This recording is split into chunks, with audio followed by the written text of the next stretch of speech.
Les autres choses, les tiraillements, les tombes se relever.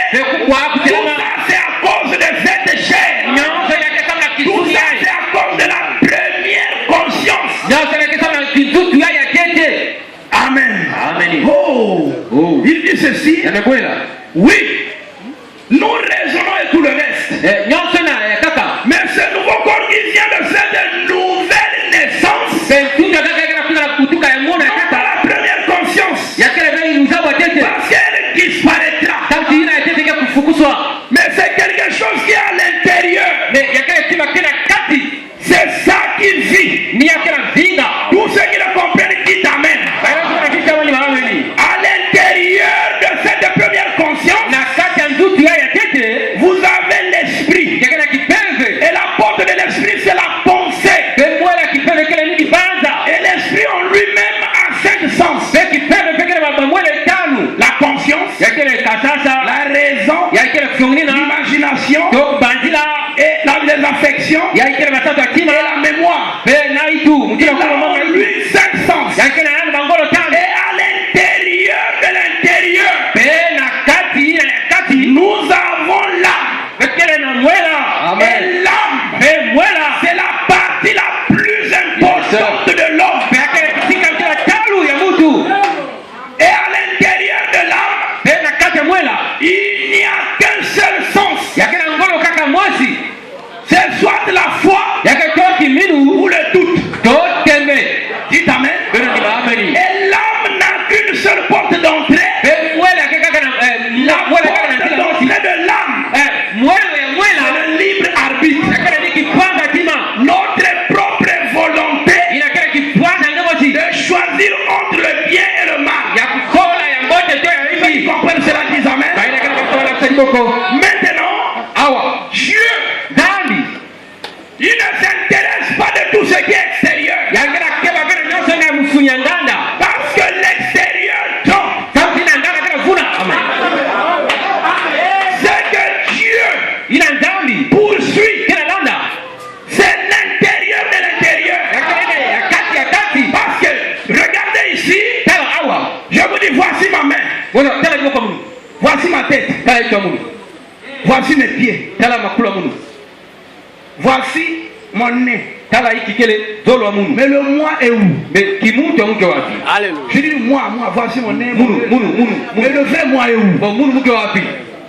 Le vrai moi n'est pas ce que vous voyez à l'extérieur. Mais le vrai moi, c'est la partie cachée de l'intérieur.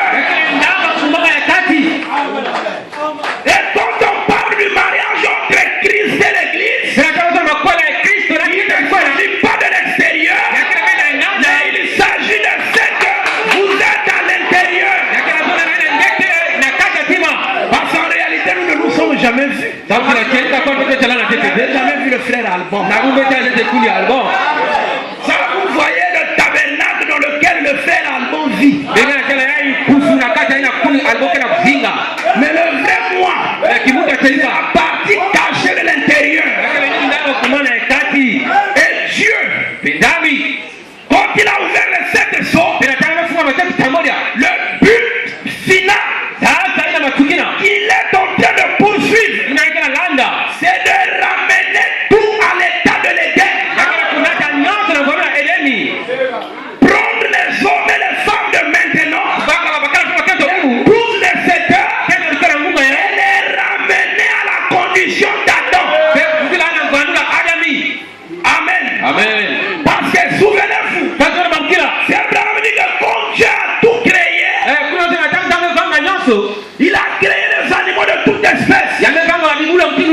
Mais de toutes les espèces de la création, nous avons déjà lu vendredi, il n'y a qu'une seule espèce qui est différente. C'est la race humaine. Parce qu'il nous a créé avec le libre arbitre. Les animaux n'ont pas d'âme. Les animaux ont un corps de chair et un esprit, mais ils n'ont pas d'âme. Dites amen. Mais l'homme a une âme.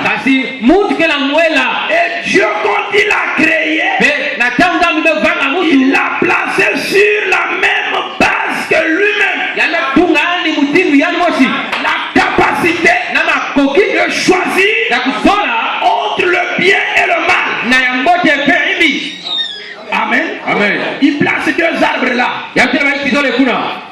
devant Adam au jardin d'Éden. Et il lui donne le libre arbitre de manger soit de l'arbre de vie, soit de l'arbre de la connaissance du bien et du mal. Libre à lui de choisir. Amen. Et Adam, pendant qu'il était là-bas en Éden, Frère Branham dit dans la brèche, la brèche entre les 7 âges de l'église et les 7 sceaux. Paragraphe 93 jusqu'à 96.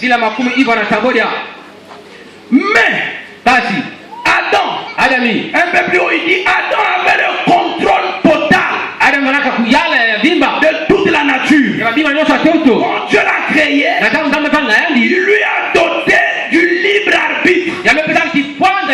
Il lui a doté du moi. Et c'est le moi là qui devait s'abandonner à Dieu. Il ne doit pas faire le choix de lui-même. Et ce moi devait être conduit par Dieu. Amen. Regardez cela. Adam, donc, Dieu bien que lui a donné le libre arbitre, mais il ne pouvait rien faire sans Dieu. Tout ce qu'il faisait, c'était conduit par Dieu. Donc sa propre volonté était soumise à la conduite de l'esprit. Il ne se conduisait pas lui-même. Jusqu'au jour où il a cherché à faire usage de son moi, chercher à se conduire lui-même. C'est de là que le péché est venu. Je peux vous poser la question. Qu'est-ce qui a fait que nous puissions quitter la position du jardin d'Éden? Les gens diront c'est parce que Adam et Ève ont mangé les fruits. C'est vrai, mais ce n'est pas tout. Qu'est-ce qui les avait poussés à faire ce que Dieu n'avait pas dit? Parce qu'ils ont fait usage de leur moi pour prendre une autre volonté que la volonté de Dieu.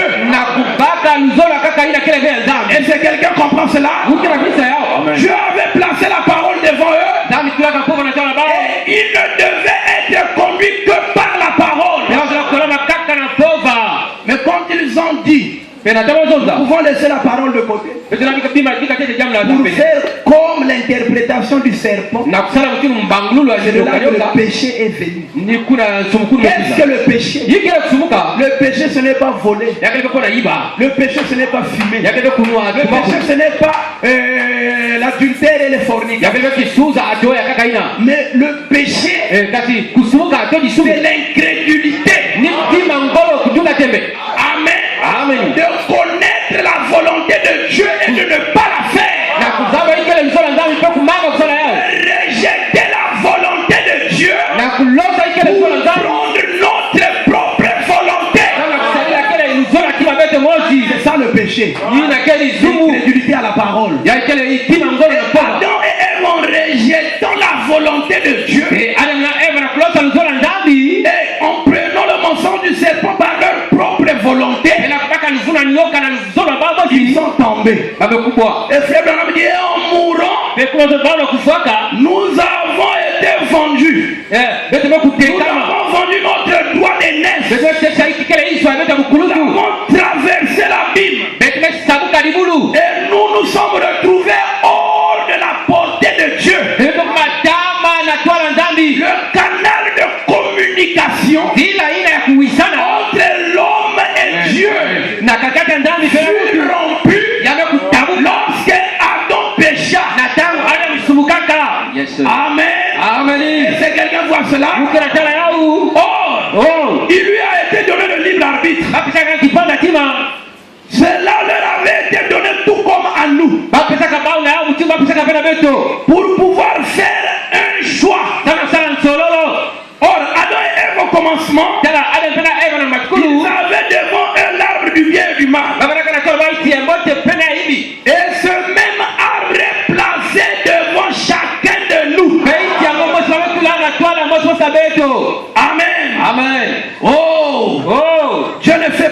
pour Adam et Ève. Vous dites c'est de leur faute si nous sommes devenus comme ça. Il dit non, non plus maintenant. C'est votre faute à vous-même. Vous ne pouvez pas mettre la faute sur Adam maintenant. Vous devez la mettre sur vous-même. Parce que le bien et le mal est placé devant chacun de nous. Et nous avons le droit pour choisir le bien ou le mal. Si quelqu'un va aller en enfer, c'est lui-même. Quelqu'un ira au ciel, c'est lui-même. Il a la possibilité de choisir.